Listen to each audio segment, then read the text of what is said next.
We continue from the previous episode as the crowd gasped in surprise, noticing the arrival of the hidden Yin clan. Someone exclaimed, "That's Lady Yin Shi, the eldest daughter of the Yin clan? I thought she wouldn't show up at the Divine Rock Conference." A young man nearby asked, "Huh? Why not?" The bald guy beside him scoffed, "You don't know?" He leaned in and explained, "I heard that just a few days ago at the rock gambling house, and she harassed Gu Changge and nearly got taken down by Gu Changge."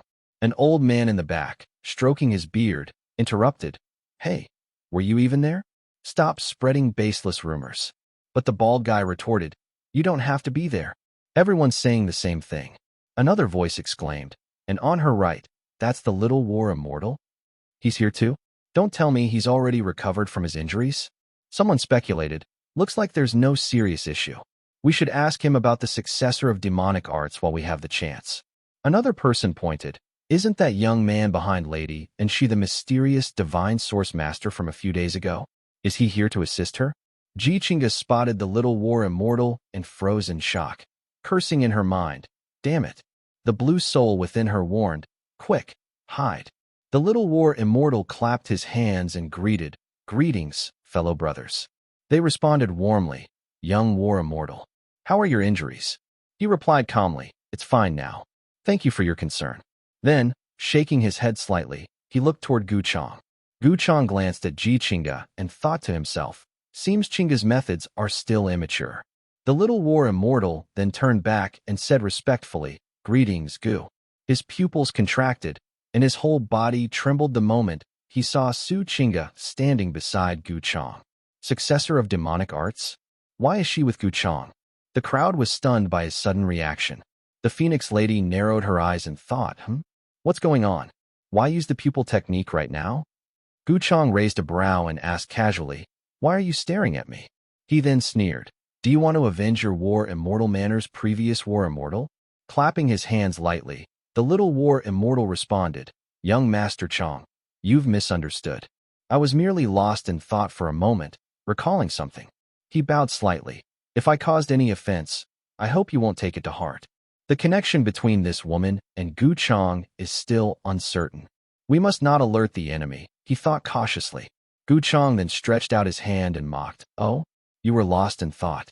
Did you hurt yourself again? Are you feeling better now?" The little war immortal replied with a strained smile, "Thank you for your concern, young Master Changge. Unfortunately, it seems my previous injuries haven't fully healed yet." Gu Changge nodded and returned a polite smile. "Then you ought to take better care of yourself." Meanwhile, in the crowd, a middle-aged man leaned toward the old man beside him and whispered through voice transmission, "Looks like there's something going on between those two." At the far end, a monk muttered to himself, "Hypocritical." The old man, stroking his beard, added quietly, "It seems that aside from the previous war immortal's death, there's more to this grudge." Gu Changge then turned to Gu Changge with a faint smile and asked, "Qingxian, the young war immortal seemed to be staring at you just now. Have you met him before?"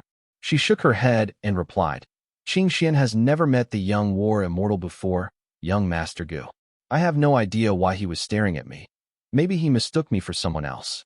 Gu Changge glanced at her and said, "Oh, if that's the case, then it seems his golden cross pupil technique isn't all that impressive after all." Inside her mind, the blue soul warned, "Based on the young war immortal's reaction earlier, I'm afraid your true identity has been exposed. Be cautious. Don't let Gu Changge suspect anything. If he does, your only path will be death." Nearby, Lady Shi turned to the little war immortal and asked, "Are you all right? What just happened?" The little war immortal, still watching Gu Changge and Gu Changge, asked, "Who is the woman standing beside Gu Changge?" Lady Shi replied casually, "She should be his maid." The little war immortal furrowed his brows, "Maid?" Then wondered, could it be that Gu Changge already knows her true identity? Otherwise, how could the successor of demonic arts escape him multiple times, and now still hide safely right beside him? He continued in thought, "This must be reported to the manor after the Divine Rock Conference since. If not, something terrible is bound to happen." Suddenly, the attention shifted as a stone was cut open. Jang Chong stood proudly before his prize. Neo Tion's eyes lit up as he shouted, "It's the returning origin divine wood." He cheered loudly, "Great." Two onlookers nearby commented, No wonder the Divine Source Master has been so popular lately. He's managed to cut out divine item after divine item. Jang Chong smiled slightly to himself as he thought, right now, this is the one area where I surpass Gu Changge. The Divine Source Technique. I must take this chance to build my reputation. Only then can I draw more allies to my side. The little sage king said, this mysterious man's technique doesn't seem like that of a traditional Divine Source Master. It looks more like an innate talent, something that allows him to directly sense whether a primal stone contains divine items. The man beside him added, a talent like that, used in stone cutting, truly enviable. Gu Changge turned slightly in their direction and thought to himself, good. The more fame you gain, the better. When you rise into the public eye with an extraordinary posture, the higher you climb, the harder you fall. Suddenly, a brilliant blue pillar of light shot into the sky. The auctioneer announced, one of the 7 divine rocks, the 7 orifice divine rock. The cutting auction begins. He gestured to the glowing stone and explained, this is the 7 orifice divine rock.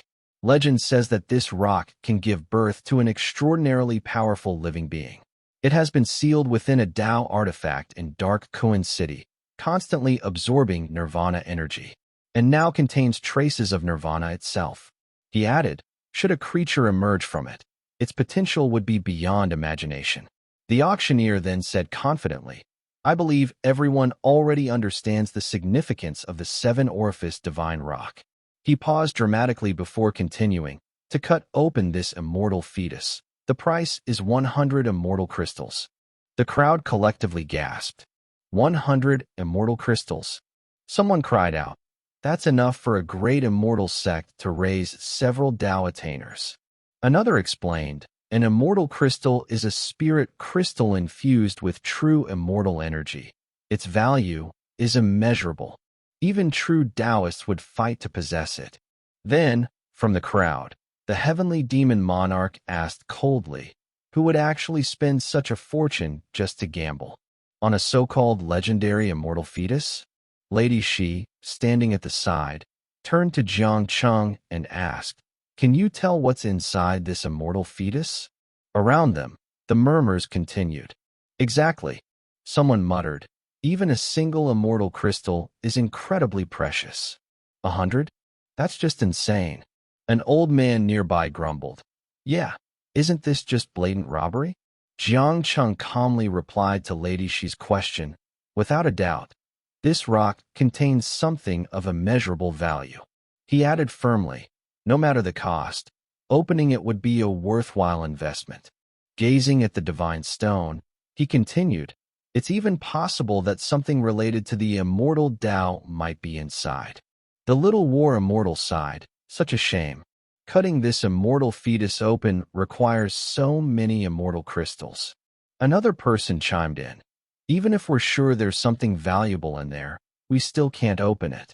He added, if even the Divine Source Master said so, then there really must be something incredible inside. But the cost is just too high. Lady She fell silent, eyes narrowing. Euphia looked up thoughtfully and pondered, I have a strong feeling. The great Yu immortal scripture might be linked to this immortal fetus. The heavenly demon monarch stepped forward and said, if all the major forces pooled their immortal crystals together, maybe then we could get a glimpse of what lies within. Then he added, but chances are, whatever remaining immortal crystals once existed were already consumed long ago by ancient beings for their own cultivation. The little war immortal frowned. Then what you just said is basically meaningless. Jiang Cheng looked down at the glowing stone and asked, is there no other way to cut it open? Lady She responded calmly, no. This is a heaven Tao oath, established by countless ancient beings. It cannot be broken. Jiang Cheng stepped forward and asked, Senior, since no one can afford that price, are we just going to let it sit here forever? In my opinion, why don't you represent your esteemed workshop and cut it open for everyone to see? The auctioneer narrowed his eyes and asked coldly, will you be paying the immortal crystals? Jiang Cheng stretched out his hands and said, what I mean is, if we just leave it here, won't the divine rock gather dust? Why not just? Before he could finish, The auctioneer shouted, releasing a powerful aura. Stop whining. No means no. If you can't afford it, then get lost. The force of the aura struck Jang Chong violently. He staggered back and spat out a mouthful of blood. Neo Tian immediately caught him, supporting his body from the aftershock. Neo Tian called out, Jiang Chun, are you okay? A bystander shook his head and advised, Divine Source Masters have status, yes. But picking a fight with a Dao attainer is reckless, brother. Neo Tian called out again, Jiang Chun. Jiang Chong quickly used voice transmission and warned, don't call my name. Be careful, Gu Changge might notice. At that moment, Gu Changge stepped forward and said calmly, what the senior said is correct. Without paying immortal crystals, wanting to cut open the divine rock is nothing more than wishful thinking. The crowd stirred. Young Master Chong? Someone speculated, could it be? You plan to cut open the immortal fetus? Another added, with the Gu family's financial power, we might actually witness it today. Gu Changge walked past Neo Tian and Jang Chong without even glancing at them. As he passed, he said casually, this immortal fetus is indeed extraordinary. Let's cut it open today and have a look. An old man at the back raised his voice and asked, young Master Chong, are you truly willing to bear the major share? The crowd erupted in cheers. That's great. The Phoenix lady blinked in surprise and muttered, that's 100 immortal crystals. Is he really going to use the Gu family's resources? The masked man beside her said confidently, I'm pretty sure young Master Gu has more than enough. Rumor has it, during his time in the 8 wastelands and 10 domains, he not only stripped the Purple Mansion of its treasures, but also drained the ancient clans of their most valuable resources. He added thoughtfully, or maybe, he'll just pay a down payment first. Then concluded, after all, the amount is outrageous. If there's a chance, we could contribute to and pool our resources together. A shabby old man stepped forward and said, young friend Chong, I'm the Grand Elder of the Tongtian sect. Our sect is willing to contribute 1 immortal crystal to the pool. What do you say? From the back, a guy with spiky fowl-like hair chimed in. My clan has 1 as well. If that's not enough, we'll throw in a second. Then a group of elegant young ladies stepped forward. Young Master Chong, our 100 Flowers sect is willing to offer 8 grand saint-level beauties as our contribution. How about it? The 8 beauties struck graceful poses, trying to catch Gu Changge's attention. Mei calmly extended her hand to stop them and said, no need to bother. My young master is not lacking in beauties. Gu Changge continued walking away without sparing them a glance, thinking, looks like you're learning from Yu Mingkong, refusing on my behalf. Indeed, once a woman falls for someone, she can never be truly generous. Just then, Euphia stepped forward and said, young Master Chong, would you be willing to hear the terms from my great Yu celestial dynasty? But Gu Changge cut her off without hesitation, no need. Euphia stood frozen, shocked, wondering, could it be my earlier actions offended him? Is that why he rejected me so abruptly? Gu Changge then drew out a radiant treasure and declared, I, Gu Changge, will personally pay the full amount.